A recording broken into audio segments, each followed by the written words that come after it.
Okay, what do you mean by skeptic? ஸ்கெப்டிக்னா என்ன அப்படின்னா, professional scepticism அப்படிங்கிறது ஒரு ஆடிட்டருக்கு ரொம்ப ரொம்ப ரொம்ப அவசியமான ஒரு குணாதிசயம் மாதிரி. ஸோ இந்த ப்ரொஃபஷனலி ஸ்கெப்டிக்னா என்னென்னு பார்த்துடலாமா? ஸோ ஸ்கெப்டிக்னா எதையுமே அவ்வளோ எடுத்த உடனே சீக்கிரமாக நம்புறதே கிடையாது. ஒரு ஃபர்ஸ்ட் டைம் நம்மக்கிட்ட எதை ஒன்று கொடுக்குறாங்கன்னா அதை அப்படியே நம்புறது, no, that is not at all possible. So அதுக்கு நீங்கள் என்ன விஷயத்த சொல்கிறீங்களோ அதை பேக்கப் பண்ணுற மாதிரி நிறைய டேட்டாவை நீங்கள் கொடுக்கணும், நிறைய ஃபேக்ட்ஸை நீங்கள் ப்ரொவைட் பண்ணணும், ஏகப்பட்ட எவிடன்ஸு, ஏகப்பட்ட ப்ரூஃபை நீங்கள் கொடுத்தா மட்டும்தான் அந்த விஷயத்தை ஒரு நபர் நம்புவார் அப்படின்னு சொன்னால் அவர் ரொம்ப ஸ்கெப்டிக்கான பர்சன் அர்த்தம்.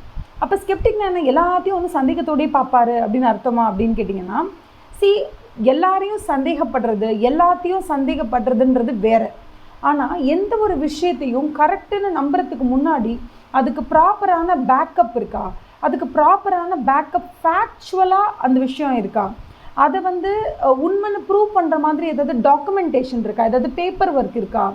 இதை ஃபார் எக்ஸாம்பிள் இப்போ ஒன்றுமே நம்ம சோஷியல் மீடியா ஓப்பன் பண்ணுறோம், ஏதோ ஒரு நியூஸ் வருது. ஸோ அந்த நியூஸ் உண்மைதானான்னு நம்ம எப்போ அதை நம்புவோம்? அது ஒரு ப்ராப்பரான பப்ளிகேஷன் அதை ரிலீஸ் பண்ணும் போது, அப்படி இல்லைன்னா யாராவது அதுக்கு ப்ராப்பரான அத்தாரிட்டிக்கிட்டேருந்து அது வந்திருக்கும் போது அப்போ தானே நம்ம நம்புவோம். ஸோ ஸ்கெப்டிக்னா கிட்டத்தட்ட அந்த மாதிரி தான். ஸ்கெப்டிக் அப்படிங்கிறது ஒரு விஷயத்தை ஒரு நபர்கிட்ட நீங்கள் சொல்கிறீங்கன்னா அந்த நபர் ஸ்கெப்டிக்கான பர்சனாக இருந்தால், நீங்கள் சொல்கிற விஷயம் உண்மையாகவே இருந்தால் கூட நீங்கள் சொன்ன உடனே அதை நம்ப மாட்டாங்க.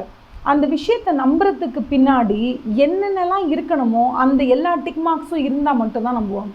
ஸோ அவங்கள உங்களால் ஈஸியாக ஏமாற்ற முடியாது. அவங்க கண்டிப்பாக ஒரு ப்ரோட்டோகால் படி தான் போவாங்க. ரொம்ப ரொம்ப ரொம்ப தெரிஞ்சவங்க ஒரு விஷயத்த சொன்னாலுமே கூட அதுக்கு பின்னாடி backup facts, documents, authority, authentication, proof, evidence இதெல்லாம் இல்லாமல் அவங்க அந்த விஷயத்தை நம்பவே மாட்டாங்க. இப்படிப்பட்ட பர்சனை தான் நம்ம என்னென்னு சொல்லுவோம்னா ஸ்கெப்டிக்கல் பர்சன் ஒரு ஸ்கெப்டிக் பர்சன்னு சொல்லுவோம். ஸோ ஒரு நபர், ஒரு தனிநபர் ஒரு ரொம்ப ஸ்கெப்டிக்கான ஆளாக இருக்கிறது இருக்கலாம், இல்லாமலும் இருக்கலாம், that is a different issue. But ஒரு சார்ட்டர்ட் அக்கௌண்டன்ட், ஒரு ஆடிட்டர் நீங்கள் எடுத்துக்கிட்டிங்கன்னா அவருக்கு இந்த ப்ரொஃபஷனல் ஸ்கெப்டிசிசம் அப்படிங்கிறது ஒரு குணாதிசயமாக ஒரு கேரக்டரிஸ்டிக் ஃபீச்சராக இருந்தே ஆகணும். அப்போ தான் அவரால் அந்த ஆடிட்டை ரொம்ப ரொம்ப ரொம்ப சிறப்பாக செஞ்சு முடிக்க முடியும். ஸோ ஸ்கெப்டிக் அப்படிங்கிறது எப்போதுமே அலர்ட் மோடில் இருக்கிறது, எடுத்தோடனே எல்லா விஷயத்தையும் நம்பிடுறது கிடையாது. எல்லா விஷயத்தையும் அலசி ஆராய்ஞ்சு அதுக்கான டைமை கொடுத்து அதுக்கான எல்லா பேக்கப் ஃபேக்ட்ஸையும் நம்ம அனலைஸ் பண்ணி அதுக்கப்புறம் தான் நம்ம நம்புறது.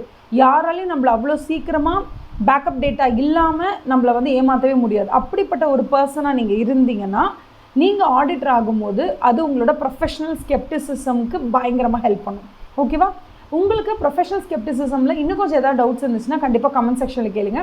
அது மட்டும் கிடையாது, ப்ரொஃபஷனல் ஸ்கெப்டிசிசமே இந்த வேர்டே ஆக்சுவலி ஒரு ஸ்டூடெண்ட்டோட ரெக்கமெண்டேஷனில் தான் நான் இதை பண்ணுறேன். அந்த மாதிரி உங்களுக்கும் வேறு ஏதாவது வேர்ட்ஸ் எனக்கு புரியல மேம், எனக்கு நான் அதுதான் இன்டர்மீடியட் படிக்கிறேன், எனக்கு இந்த வேர்ட் புரியல, அந்த வேர்ட் புரியலன்னு ஏதாவது இருந்துச்சுன்னா டெஃபினட்டாக கமெண்ட் செக்ஷனில் போடுங்க. அது உங்களுக்கு அடுத்த வீடியோவாக வரும். ஓகேவா? All the best. Bye bye.